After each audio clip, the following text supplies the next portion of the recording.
A slice by itself is a great shot to disrupt your opponent. Most opponents hate the feeling of receiving a slice because it changes the timing and the pace that they're normally used to. But how we can take our slice to the next level is doing this shot, which is the short slice. Most players aren't thinking about using the short slice, and in this video I want to show you how to use the short slice and how to amplify your normal slice to make it that much better. So let's get started. Now let's talk about the short slice. Why does so many players hate the short slice? Why is it a shot that even Roger Federer, when playing, uses a ton? Because most players don't want to do what? They don't want to come in the net. And when they come in the net, what do they prefer? They prefer to be in control instead of out of control. And by hitting the short slice, by being a slice, it stays low. It does a couple things that drive your opponent crazy. Number one, did I say it brings them the net?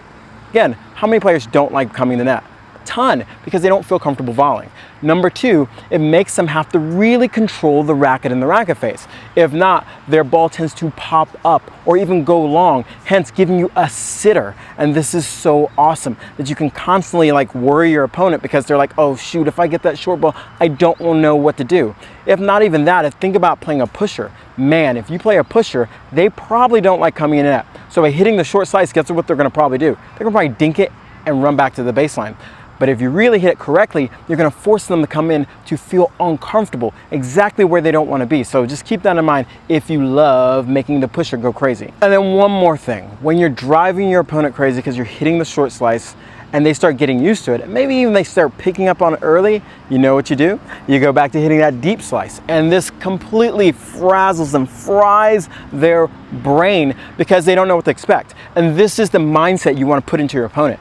I don't know what's going to come next, so I have to be on guard. And by doing this, what they're going to do is start playing closer to the baseline because they're expecting the short slice. But then you hit the deep slice, and man, you mess up their timing. Oh shoot, I need to go back and play deeper behind the baseline. Then you hit the short slice, and then you bring them in, and they don't have time, and then they just sit it up, and you go ahead and win the point. So this is why this is so important. So now let's get down to some drills to start perfecting your short slice. So the very first thing I want you to understand is, how do we hit a basic slice in the first place? So make sure you go watch this video. I'll put it somewhere about how to hit a slice, but I'm going to go over it here really quickly.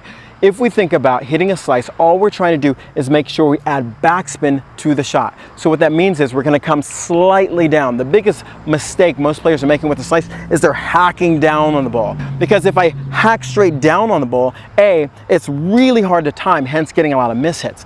B, all you're doing is adding tons of spin but no penetration. So the ball's not going to go anywhere, and a lot of times to compensate for this, so if this is you, they hack down and they open up because they feel it. They're like, the ball's just going to not go anywhere, so they're going to open up, and it creates this ball that kind of just sits there, and we don't want that. What we want to do is keep a consistent racket face and come slightly down and have some penetration to the ball. Now this is just a normal slice, what I'm talking about right now. And with a normal slice, if I set this up, if I get the ball, all I need to do is pull, boom. And you can see that through contact, I'm keeping my racket face pretty much consistent. I'm not carving the ball, which gives you that shot. I want to be more consistent with the shot. So that's a slice. So the very first thing we want to work on is understanding the racket face, because it plays such a huge function for the slice. Because if we don't understand the racket face, we may be hitting our slice too high, and hence it's not going to be short. So what I mean by racket face is, what angle is the racket face at contact? See, the racket face is going to have a huge determinant of where the ball is going to go. If your racket face is really open when you make contact, hence the face looking up, the ball's going to go higher. Where it's very closed, the ball's going to go lower. And so the drill here, I'm using a ball machine, and I'm just going to start with my racket face open and let the ball hit your strings. Just find the ball and let it hit the strings. What I want you to notice is where the ball bounces off of your strings. So if we just do this, and I'm going to have it really open, look at the bounce. Boom, it goes straight up. Now, if I'm going to close it a little bit, look at the bounce. Boom, goes forward more. If I close it even more, look at the bounce. Oh, well, that's not a bounce, that's a mishit. So you got to find it a little bit better than that. Boom. So you can see now how the racket face is going to dictate where the ball's going to go. And so you're probably thinking, why is this so important? Because to hit the short slice, we have to make sure we don't open the racket face too much, because it creates too much height on the ball. So if you're struggling with, my ball's going too high when I'm hitting the slice, this is what we want to do. So what I want you to practice is two different extremes, making sure we start with the racket face open, and then we're going to go to close. Now what I don't recommend when you're doing this is having the racket face completely almost vertical in the beginning. Okay?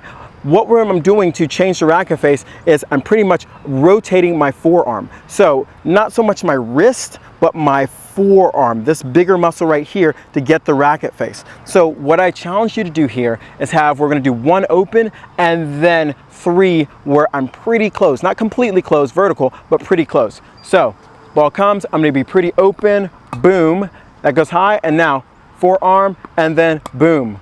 That's about where we want it right now. We might still have to make some adjustments, but this is exactly how we want to just start training the racket face to be at contact. And it gives you feedback about where the racket face is. Now let's move on to drill number 3. We have the racket face, which dictates where the ball's gonna go.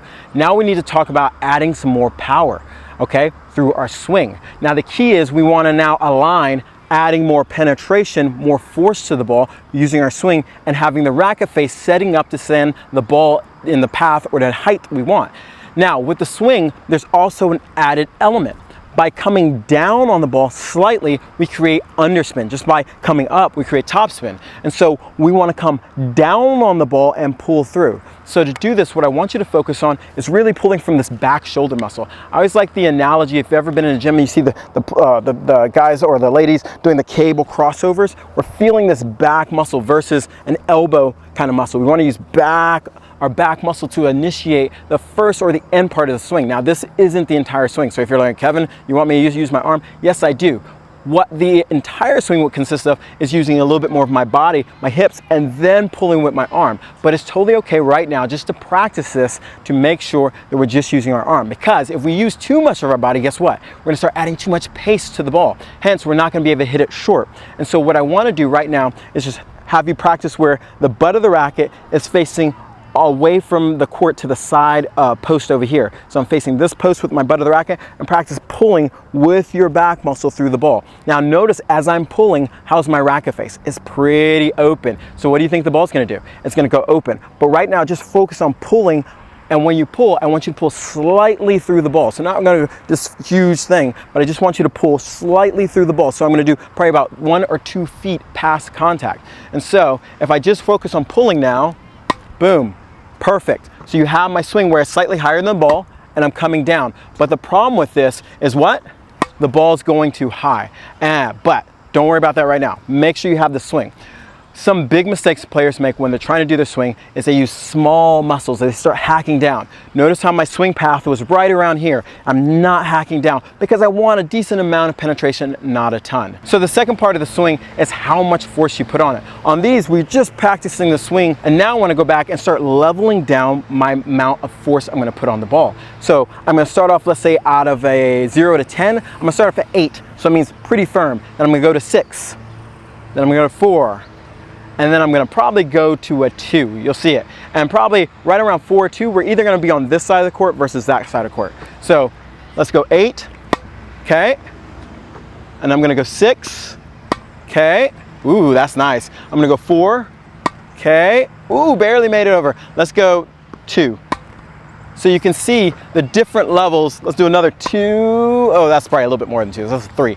But you can see the different amount of force I'm putting through. The more force I put through, the deeper it goes. And now you're seeing how it starts to blend together. So let's go to the last drill. We're gonna put it all together now. Now it's just a combination of what do you want? Meaning that how high do we want the ball to go? AK, not that high, probably 2 or 3 feet over the net. And then B, how much force do we want to put on it? AKA being how deep we're gonna hit the ball. When we find these two combinations and put it together, it's really important. So now when the ball comes, if I put the right amount of force, like there, I'm putting probably about a 6 to a 4, and the ball's going nice and short. And the key about this, ooh, racket face, open that a little bit. All those balls are nice and short, and with the underspin, it stays low, making your opponent have to hit up. Which means if they don't have the hands, if they don't want to come to net, that is an absolute nightmare that we want to put on our opponent. Now, one more bonus tip, because it wouldn't make sense to talk about the short slice if we don't talk about when we should hit it. Now, here's the times when we shouldn't hit the short slice: when we're in trouble. When we're in trouble, meaning that we're moving or off balance, it's going to be harder to control the racket face. Hence why players miss more balls when they're running or a ball's hit very deep, because they're having trouble controlling the racket face. So this isn't a good time. I recommend you hit a short slice when you're in a neutral type situation. Or another way of setting it up is actually slicing it. So you can bend the will of the point to hit the short slice. Let me explain. So what I can do is, hey, they hit me a high ball, boom, I hit a deep slice. Okay, and then I can neutralize what they're doing by hitting a deep slice. And then after that, when I get my final ball that I want, I can then slow it down and hit a short slice. Not only that, it adds a bit of disguise to your play. So if you're a two-handed player and you're like, hey, Kevin, they're gonna notice something's different. Well, yes, they would, but here's the thing. I wouldn't worry about disguise too early, because if they hate coming in at, who cares? If they know they have to come in, that's even worse. If they see you sitting here and going, oh shoot, he's gonna bring me in, or she's gonna bring me in, oh God, it's just panic. So don't worry about the disguise too much. But if you are, you could disguise it by hitting a couple deep slices and then hitting one short. And that's the best way to do this. Now make sure you're choosing moments where you're balanced, which makes it easier to control the racket face. Now, if you're really into driving your opponent crazy, this isn't the only shot you should learn how to hit. Hitting the short slice is very effective, but also hitting your forehand with more shape is equally effective to driving your opponent crazy, and you can go learn how to do that right here.